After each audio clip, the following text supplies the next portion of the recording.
April 18th, 1945, 6:42 a.m. Over the outskirts of Berlin, the sun was barely cutting through the smoke when Oberleutnant Franz Keller, one of the Luftwaffe's remaining aces, rolled his Bf-109 onto a shallow climb. His canopy rattled from distant flak. His fuel gauge shook violently with every vibration of the engine. Below him, the capital of the Reich burned in long orange lines, oil depots, rail yards, whole neighborhoods erased overnight. Keller had flown more than 220 sorties. He had outlived entire squadrons. But this morning, something felt wrong before he even reached altitude. The radio was crowded with anxious voices. Controllers barked half-finished vectors. Ground crews reported multiple contacts they couldn't classify. Even at 6:42, the sky felt crowded. 10 minutes earlier, Keller had been briefed that only a small American escort element might be present, maybe P-47 seconds, maybe a few P-38 seconds. Mustangs? Impossible, his Gruppenkommandeur had said. They don't have the range to reach Berlin and fight. But Keller knew better than to trust optimism. He had seen too many certainties die in midair. As he leveled off at 17,000 feet, his wingman called out, "Movement, high 6." Keller snapped his head back. At first, he saw only glints, silver flashes catching the early morning Sunday. Then his stomach dropped. They weren't 2. They weren't 10. They were everywhere. Dozens of long-range fighters sliding through the haze in perfect formation, noses pointed directly at Berlin. Sleek, fast, terrifyingly high. Keller felt his breath catch as he recognized the shape of their wings, the scoop under the nose, the impossible altitude. P-51 Mustangs. He blinked, unsure if exhaustion was playing tricks on him. Mustangs shouldn't be here. Every manual, every intelligence report, every briefing insisted the same thing: the Mustang didn't have the legs to reach Berlin and stay to fight. The Luftwaffe had long believed the capital was beyond their leash. Yet here they were. Keller keyed his mic just as more silver shapes appeared, layer after layer, climbing, rolling, spreading across the sky like a steel tide. "Control," he said, voice cracking. "This is Keller. Multiple contacts. American fighters count is..." "I can't even..." He stopped. A new formation broke through the haze. Not 10, not 50, hundreds. 400 Mustangs swarming Berlin. Keller had survived 2 years of air combat, but in that moment he understood something every German ace would soon learn. The sky over their capital no longer belonged to them. Keller banked his Bf-109 slightly to the left as the thin morning haze peeled away from the burning outskirts of Berlin, revealing a jagged skyline that had once defined the pride of the Reich, but now resembled a fractured monument to months of relentless bombardment.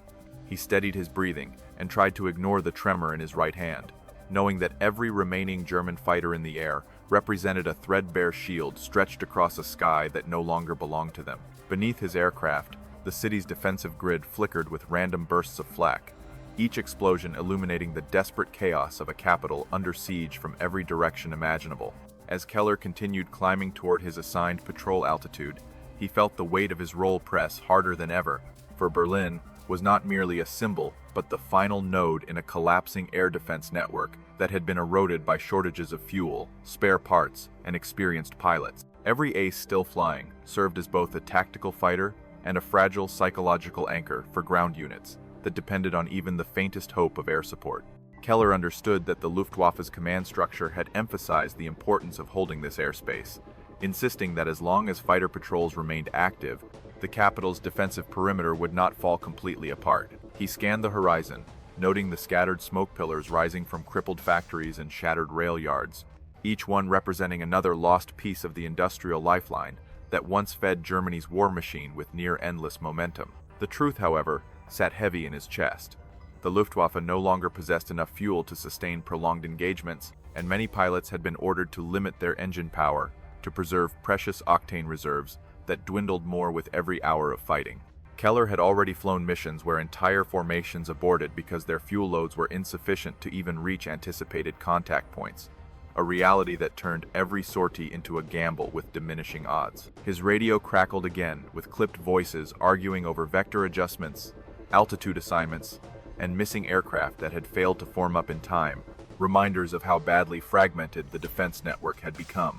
He remembered a time when Berlin's airspace was guarded by layered interception rings, each one stacked with veteran pilots who could read the sky like a map and react with instinctive precision. But those days had faded under the unrelenting pressure of Allied bombing campaigns that carved deeper into the heart of the Reich with each passing week. Keller felt that familiar ache of nostalgia mixed with dread as he realized he was now part of a thin scattering of survivors attempting to defend a city that no longer had the strength to defend itself.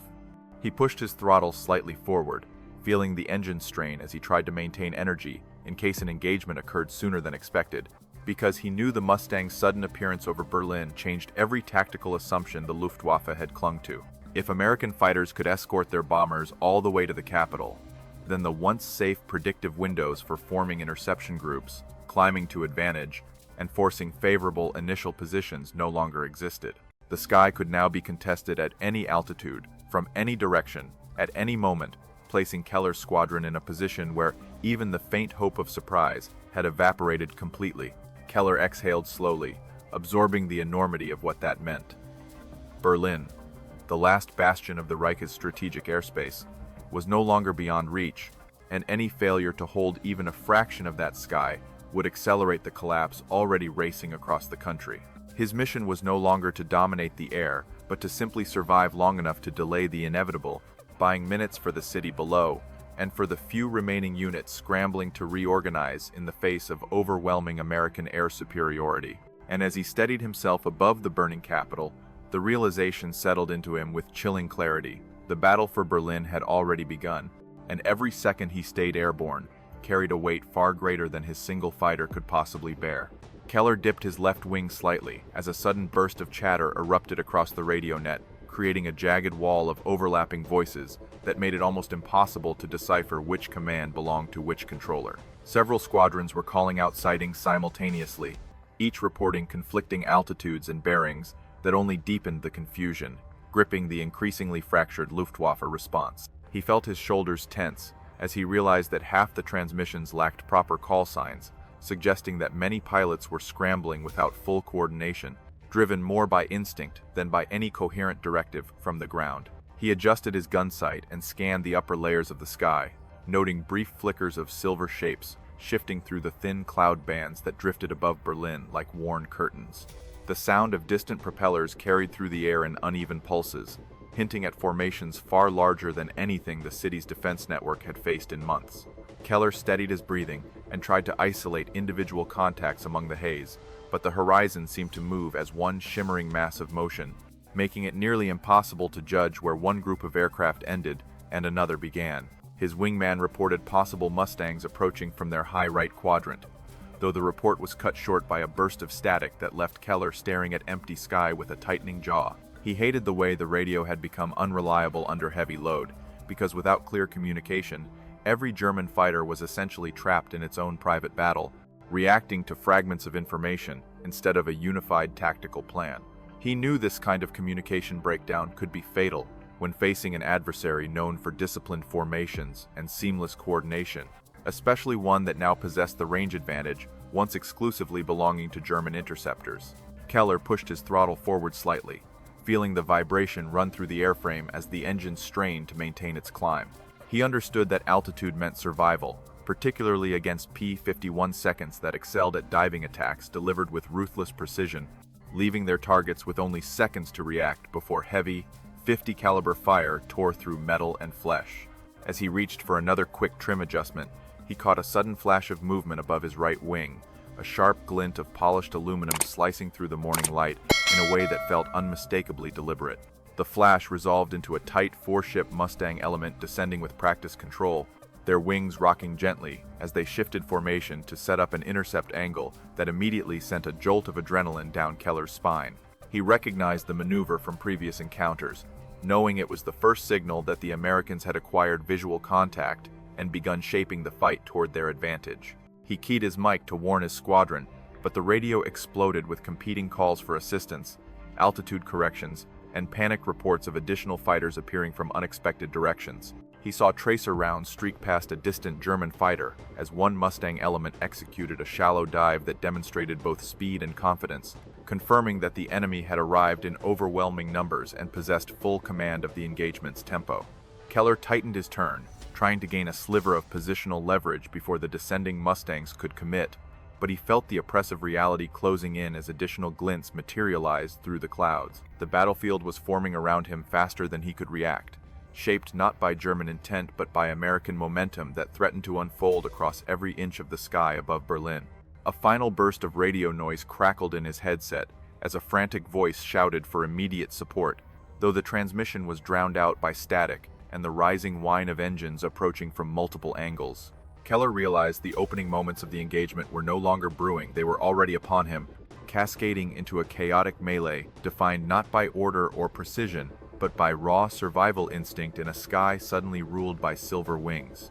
He gripped the control column tighter, knowing the first shots would be fired within seconds, and braced himself for a fight that no German ace had truly been prepared to face. Keller steadied his aircraft and forced himself to recall the training manuals that had shaped every German fighter pilot since the early years of the war, because doctrine was the only anchor he could cling to when the sky dissolved into chaos around him.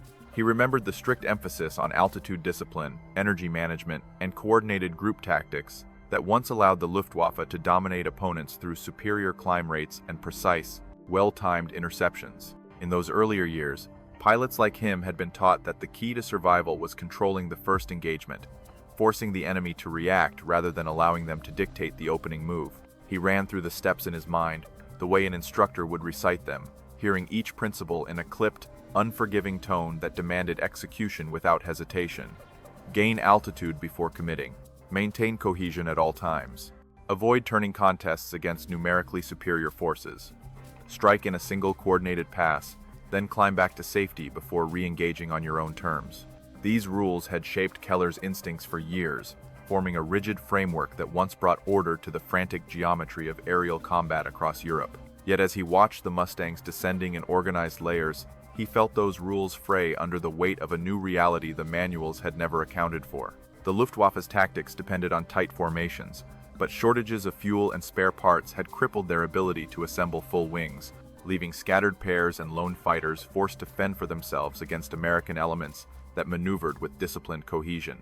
The manual stressed surprise as a decisive advantage, yet the Americans now arrived with radar coordination, long-range planning, and numerical superiority that erased any hope of ambushing them above Berlin. He tightened his grip on the control column as he remembered the old warnings against engaging Allied escorts at low energy states, because German aircraft relied heavily on initial altitude to convert potential energy into life-saving speed during sudden dives. But today, the Mustangs were entering the fight from above, flipping the familiar hierarchy entirely and leaving Keller in the uncomfortable position of fighting from reaction rather than initiative. He felt the shift deep in his stomach, knowing that everything the manuals taught about timing, distance, and jump angles depended on a level of control the Luftwaffe no longer possessed. The doctrine had also insisted that pilots maintain clear radio communication to coordinate their attacks, yet Keller's headset now pulsed with overlapping calls that blurred into a chaotic wall of noise rather than a functional command network. He realized with unsettling clarity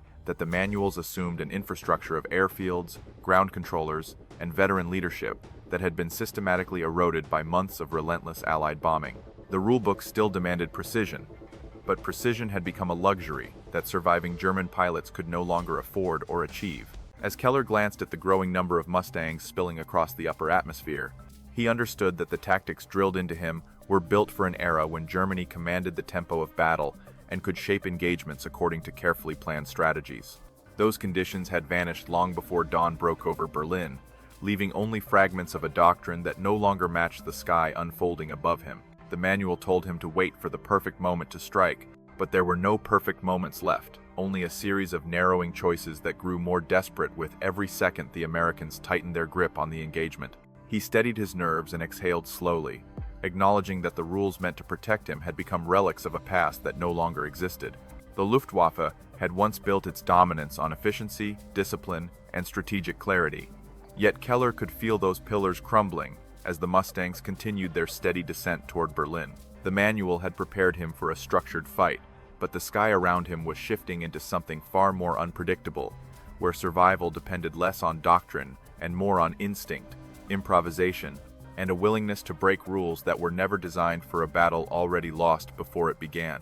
Keller tightened his formation turn as he tried to steady his thoughts, realizing that the greatest flaw in the Luftwaffe's expectations had never been their pilot's skill, but rather the command's dangerously outdated assumptions about what the Americans could or could not achieve. For years, German intelligence had insisted that long-range Allied escort fighters lacked both the endurance and high-altitude performance necessary to follow their bombers deep into the Reich, a belief rooted in early war encounters that no longer reflected the evolving landscape of aerial technology. Keller had heard these assurances repeated so many times that they became unquestioned truths, shaping tactical predictions that were now being shattered across the sky like brittle glass. He remembered the briefings that confidently described the Mustang as a capable but limited aircraft, constrained by fuel consumption rates that supposedly prevented it from accompanying bomber streams beyond the western reaches of Germany. Those assessments had once seemed reasonable, especially when American fighters operated from distant bases that forced them to turn back long before reaching the heart of the Reich. Yet Keller now understood that these conclusions had been built on partial data, gathered during a period when the Americans were still refining their aircraft, logistics, and operational planning, giving Germany a false sense of security that lingered far longer than it should have. As he watched the P-51 formations descend with crisp coordination, he realized that the Luftwaffe had completely underestimated the transformative effect of the Americans integrating drop tanks, improved Merlin-powered Mustangs, and highly efficient escort tactics into their long-range strategy. Those innovations had extended the Mustang's operational reach far beyond anything German planners predicted, allowing the Americans to deliver fighter coverage deep into the very airspace Berlin once assumed was beyond Allied influence. Keller's stomach tightened as he grasped the scale of that oversight, because it meant Germany's entire defensive framework had been constructed around an illusion that was now evaporating in the burning morning sky. He pushed his aircraft slightly higher, feeling the engine strain as he attempted to secure a better vantage point, yet he knew elevation alone could not compensate for the Luftwaffe's most critical disadvantage: the steady loss of experienced pilots who once interpreted battlefield shifts long before command acknowledged them. Without those veterans, the Luftwaffe's leadership clung to rigid expectations that failed to adapt to American innovations, relying on outdated doctrines that no longer reflected the brute realities unfolding across Europe. Keller recognized the consequences of that blindness as he observed the Mustangs maneuver with an ease that betrayed both confidence and overwhelming numerical strength. Another fragment of memory surfaced as he recalled whispered discussions among ground crews about dwindling fuel stocks and collapsing supply lines, factors that severely limited the Luftwaffe's ability to experiment with new tactics or adjust their interception models. The Americans, meanwhile, possessed logistics capable of sustaining relentless operations, allowing them to refine their escort procedures until they achieved a level of flexibility the Luftwaffe could no longer match. Keller felt a cold weight settle in his chest as he realized how deeply Germany had misread not just the Mustang itself but the entire system supporting it, giving the Allies an advantage that reached far beyond the performance of any single aircraft. He glanced again at the formation shimmering above him and understood the fatal truth the manuals never admitted. The Mustang's arrival over Berlin was not a sudden miracle, but the inevitable result of months of strategic evolution that German planners refused to fully acknowledge. Every assumption about endurance, climb rate, and operational reach had been disproven in a single morning, leaving Keller and the remaining pilots to confront an enemy that had quietly surpassed them while the Reich clung to outdated certainties. As the Mustangs spread across the sky with relentless purpose, Keller finally accepted that the Luftwaffe's greatest flaw had never been a technical shortcoming, but a belief dangerously persistent that the war's earlier equations still applied in a world that had already moved far beyond them. Keller leveled his aircraft briefly as scattered bursts of gunfire flickered across the distant cloud layers, each flash marking another engagement where German fighters were being forced into uneven battles they had no realistic chance of controlling. He listened to the radio deteriorate into a string of fragmented call signs and unfinished warnings, realizing that every broken transmission represented another pilot confronting odds shaped not by bravery or skill, but by the slow collapse of a system that once kept the Luftwaffe formidable. The sky no longer felt like an arena for tactical maneuvering. Instead, it had become a vast, thinning ledger where names disappeared more quickly than reinforcements could arrive. He remembered the previous weeks when flight rosters grew shorter with each sortie, scribbled over with urgent notations indicating who had failed to return, who had crash-landed from fuel starvation, and who had simply vanished into a battlefield, expanding faster than the ground staff could interpret. Those records had once been meticulously maintained, but they now resembled a patchwork of hurried scrawls, filled with crossed-out call signs and desperate reallocations meant to disguise just how few experienced pilots remained. Keller felt the weight of those memories pressing against his thoughts, as he considered how many comrades had been claimed by the same assumptions that were now unraveling above Berlin. A sudden streak of tracer fire slashed downward in the distance, illuminating a lone Bf-109 diving sharply with smoke trailing from its engine cowling, and Keller knew instinctively that the pilot was attempting a final evasive maneuver rather than a tactical withdrawal. The Mustang pursuing him held its line with a calm, predatory steadiness that spoke to overwhelming speed and confidence, closing the distance with an ease that made the fight feel painfully one-sided. Keller watched the German fighter vanish behind a drifting column of smoke, and though the radio offered no confirmation, he understood the outcome without needing to hear it voiced. He tried to focus on scanning his assigned sector, but his mind kept drifting to the older aces who once led entire formations with clear, decisive orders that held chaos at bay during earlier stages of the war. Many of those veterans were gone now, lost in attritional battles where numerical disparity and relentless Allied pressure steadily eroded the experienced core of the Luftwaffe. Their absence left younger pilots to shoulder responsibilities far beyond their training, forcing them into engagements where they learned hard truths faster than their instructors could teach them. Keller felt the absence of those leaders as acutely as any technical disadvantage, recognizing that every missing voice diminished the Luftwaffe's ability to adapt under crushing pressure. Another burst of chaotic chatter filled the headset, as two more pilots reported fuel shortages barely minutes after entering combat, highlighting how logistical strain turned even routine maneuvers into precarious gambles. Keller knew fuel had become the silent executioner of countless missions, trapping pilots in situations where they either broke off prematurely or risked running dry long before reaching friendly airstrips. The Mustangs, meanwhile, maneuvered with the confidence of fighters unconcerned about range limitations, allowing them to press every advantage while German pilots calculated survival on dwindling margins. That disparity transformed each engagement into a sequence where German losses felt less like isolated tragedies and more like the steady unraveling of an entire operational framework. He banked gently as another explosion echoed faintly from a nearby sector, marking yet another aircraft lost to circumstances that no manual or briefing had ever fully prepared them to confront. Keller sensed the scale of the collapse unfolding around him, realizing that every fallen fighter represented not just a tactical loss but another fracture in the already fragile morale of the remaining defenders. The sky above Berlin was becoming a graveyard defined not by heroism or strategy but by inevitability, shaped by months of miscalculations that now converged into a single morning where 400 Mustangs erased the last illusions of safety. As Keller steadied his trembling hands on the control column, he knew that the battle had shifted beyond recovery, and the only question left was how many more names the sky would take before the smoke finally cleared. Keller angled his aircraft slightly higher as he tried to understand how quickly the Mustangs were seizing control of the engagement, realizing the explanations were not rooted in luck or numbers alone, but in the technical evolution that had quietly reshaped Allied air power. He watched one P-51 pull into a climbing spiral with an ease that defied every expectation the Luftwaffe once held, its Merlin engine delivering smooth, uninterrupted power that allowed it to rise through the thinning air long after German fighters began to strain. That single maneuver told Keller more than any briefing could, because it demonstrated how the Americans had turned engineering precision into battlefield dominance that no amount of experience could fully offset.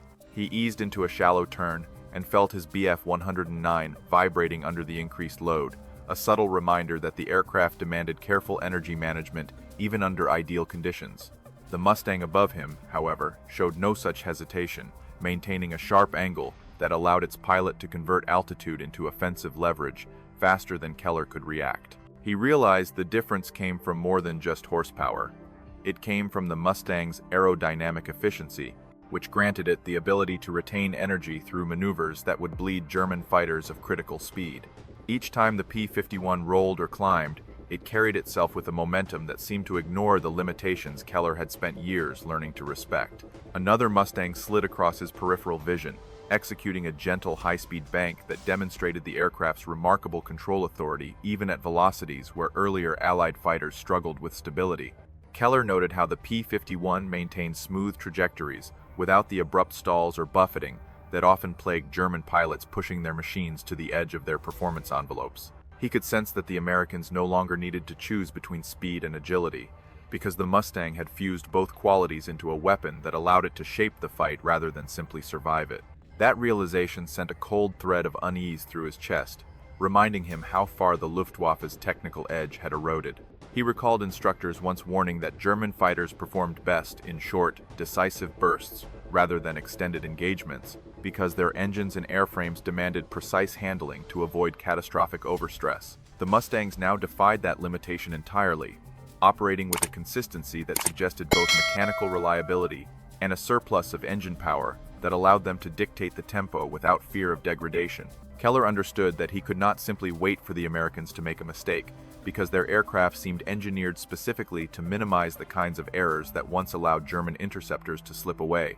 Every turn, climb, and roll the P-51 executed reinforced the impression of a machine designed to eliminate the gaps pilots once used to survive. He lowered his nose slightly to rebuild energy, but even that familiar maneuver felt insufficient as another Mustang element drifted overhead, climbing effortlessly past the altitude where his engine began to lose authority. Keller felt the imbalance widening with every second, because the Germans had traditionally relied on altitude superiority to control engagements, yet the Americans were now claiming that space with a confidence born from superior range, power, and efficiency. The Merlin engine's high-altitude performance, combined with the Mustang's aerodynamic refinement, gave the Americans an offensive advantage that no amount of German discipline could offset in a prolonged fight. Keller sensed that the Luftwaffe's traditional strengths had inverted into vulnerabilities the moment the Mustangs entered Berlin's airspace. He steadied himself as the truth settled deeper into his thoughts. The Americans had not merely caught up technologically, they had surpassed the Luftwaffe in nearly every category that mattered for high-altitude combat. The Mustang's ability to conserve energy, maintain velocity, and convert altitude into decisive attacks allowed its pilots to press advantages continuously, while German fighters struggled to preserve the precious momentum needed to survive. Keller recognized that the battle was no longer shaped by experience or willpower, but by physics and engineering, forces that neither courage nor training could overcome. And as the next Mustang formation glided into view with quiet precision, he understood that the sky was revealing its own verdict, one rooted not in heroism but in the cold, undeniable logic of superior design. Keller stabilized his aircraft as he watched yet another Mustang formation slide into perfect alignment, realizing with growing dread that the Americans were not merely flying superior machines, but executing a level of coordination the Luftwaffe could no longer dream of matching. Each quartet of P-51 seconds moved with a synchronicity that suggested countless hours of practiced formation work, reinforced by a supply chain capable of keeping units consistent, rested, and properly equipped. In contrast, German squadrons now resembled loose collections of survivors patched together from whatever pilots and airworthy machines happened to be available on a given morning. He banked gently to observe a distant engagement where multiple Mustang elements shifted positions like interconnected gears, rotating responsibilities between high cover, mid-altitude intercept, and low-level pursuit with an efficiency that felt more like a single organism than separate aircraft. Keller saw one flight rise sharply to intercept a German fighter diving for escape, while another seamlessly slid into its place to maintain pressure on the remaining defenders.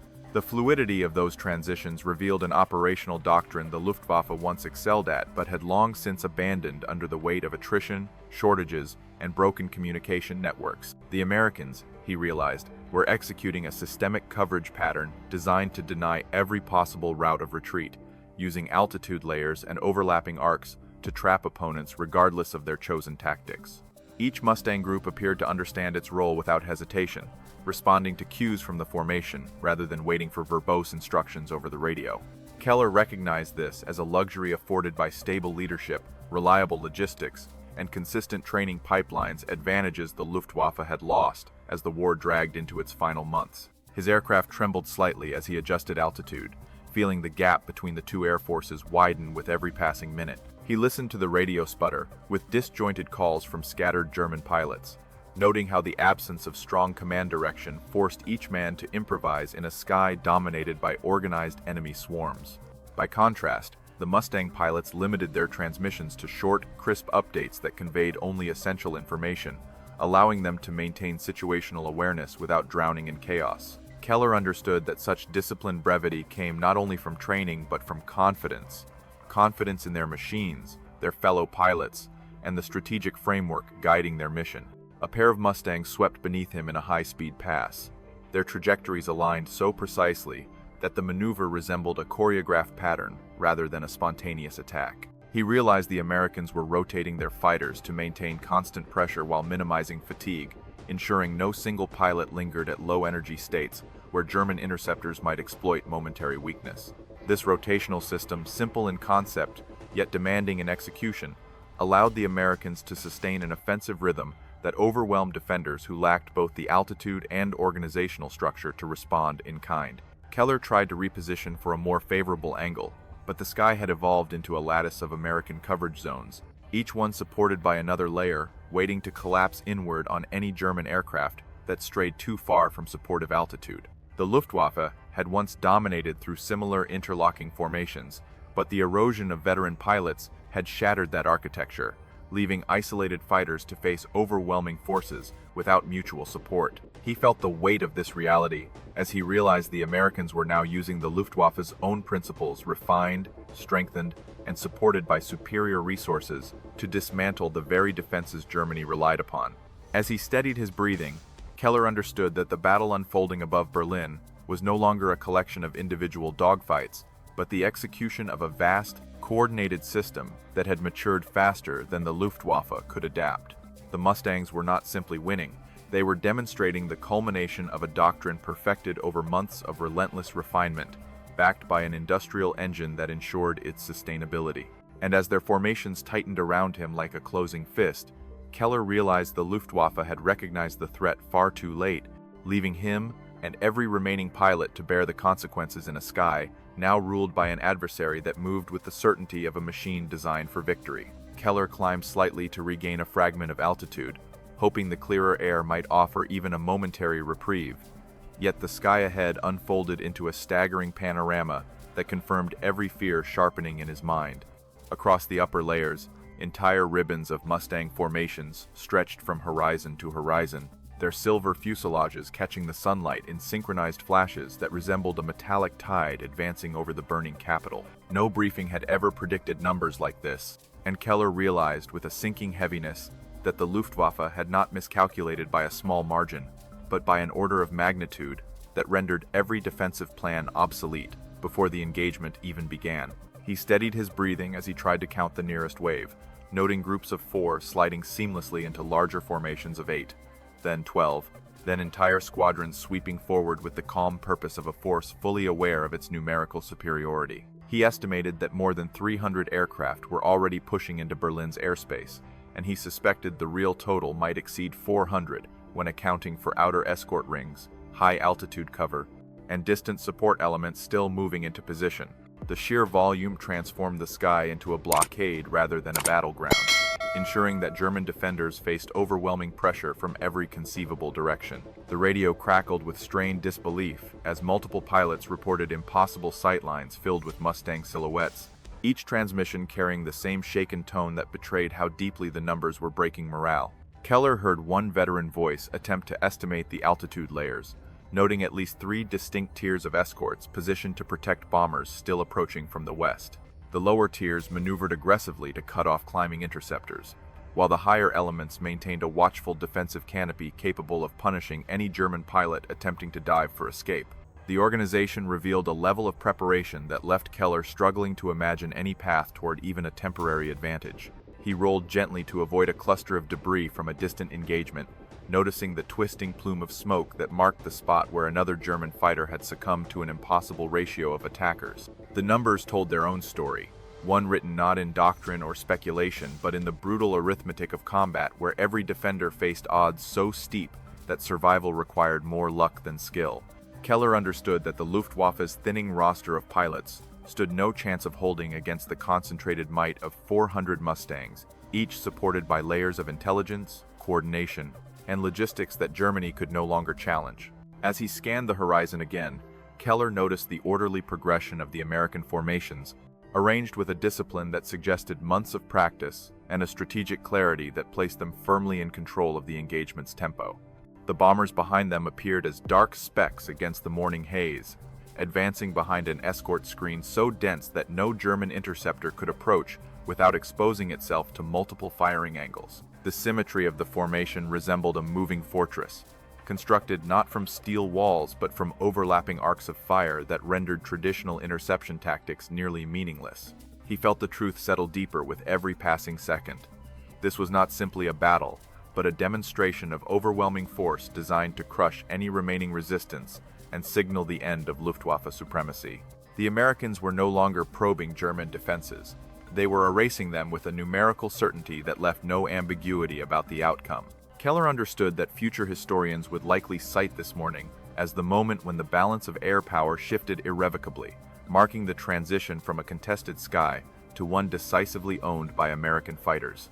As he adjusted his course to avoid another approaching Mustang element, Keller realized the numbers no longer represented aircraft, but the closing chapter of a war Germany could no longer shape. The sight of 400 Mustangs sweeping across Berlin was more than an overwhelming military presence.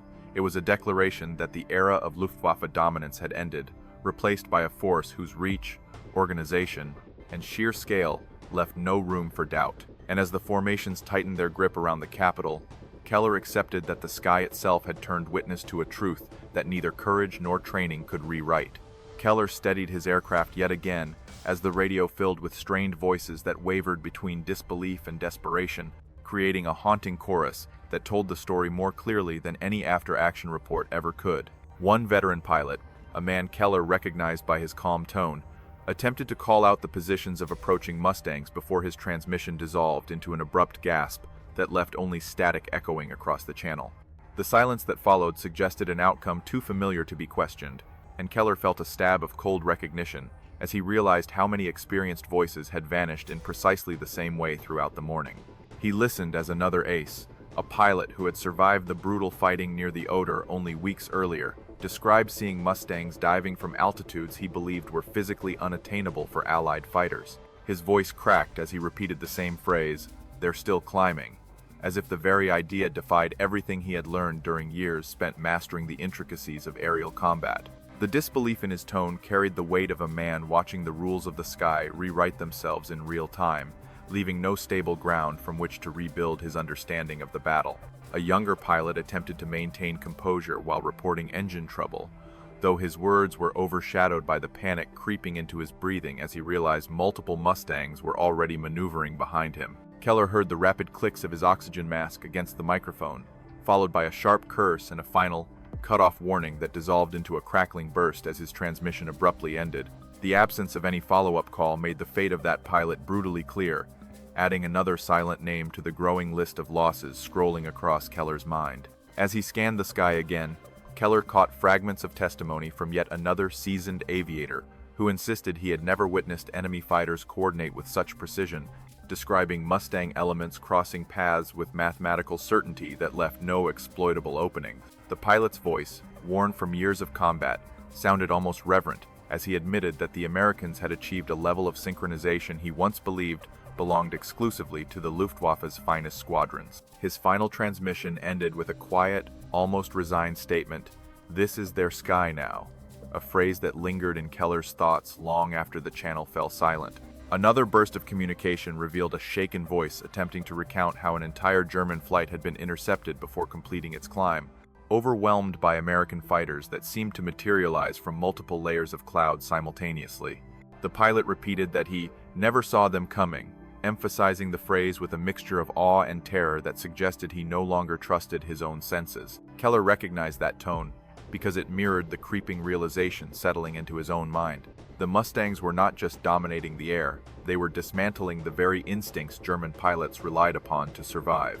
He tried to refocus on his surroundings, but the radio continued delivering fragmented confessions from men who rarely admitted fear, each voice contributing to an unintentional record of a collapsing air force witnessing its final moments from inside the cockpit. Some described Mustangs sweeping directly across their escape routes, while others tried to articulate the impossible speed at which the Americans repositioned themselves to cut off any defensive maneuver. Keller felt the weight of these testimonies pressing against him, forming an unbroken chain of evidence that no longer needed validation from commanders or intelligence officers. As he adjusted his heading to avoid another tightening cluster of enemy fighters, Keller realized the voices on the radio were not simply reporting the battle, they were documenting the moment an entire generation of German aviators understood the war had shifted beyond recovery.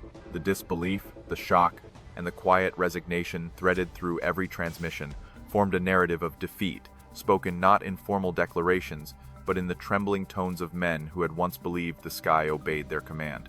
And as the last distressed voice faded into static, Keller grasped that the true measure of the battle was not counted in aircraft lost, but in the emotional collapse carried between those broken signals drifting through the smoke-stained air above Berlin. Keller eased his aircraft into a shallow turn as the magnitude of the morning's events settled over him, realizing that what unfolded above Berlin was not merely another fierce engagement, but the moment the Luftwaffe's long-held dominance finally unraveled beyond repair. He felt the weight of that realization intensify as he watched the Mustangs reinforce their positions with disciplined precision, creating a moving barrier of steel and intent that exposed how completely German air power had been outpaced. The pattern unfolding around him was not chaotic or improvised, but the result of a strategic evolution that Germany had neither anticipated nor countered quickly enough to prevent. He remembered hearing older pilots speak of the early war years, when Luftwaffe squadrons executed sweeping operations across Europe, relying on coordinated strategy and superior training to control the tempo of every major battle. Those stories now felt distant and fragile, overshadowed by the stark contrast between the Luftwaffe's former confidence and the desperate improvisation defining its present condition. Keller understood that the decline had not occurred overnight, but emerged gradually through mounting losses, dwindling resources, and the relentless pressure of Allied production capacity that kept modern aircraft in the air even as German factories struggled to stay standing. As he climbed slightly to maintain situational awareness, he realized the arrival of 400 Mustangs over Berlin symbolized more than numerical might. It marked the moment when American air power matured into a fully coordinated offensive system capable of dismantling defensive frameworks that once anchored Germany's strategic planning. The United States had leveraged its industrial strength to field a fighter force that was not only vast but technologically refined, creating a decisive advantage that reverberated through every layer of the battlefield. Keller felt that shift like a change in gravitational pull, recognizing that the Luftwaffe could no longer rely on isolated brilliance to counter the Americans' systematic superiority. The implications extended far beyond the cockpit, because the airspace above Berlin was intertwined with the survival of the Reich's remaining infrastructure, supply lines, and defensive networks. With the Mustangs establishing uncontested air superiority, the bombers behind them would strike with increased freedom, targeting factories, rail hubs, and fuel depots that Germany desperately needed to maintain any semblance of resistance. Keller had seen firsthand how even a single raid could cripple an entire section of the war effort, and he knew the scale of today's escort screen meant the bombing campaign would continue without meaningful opposition.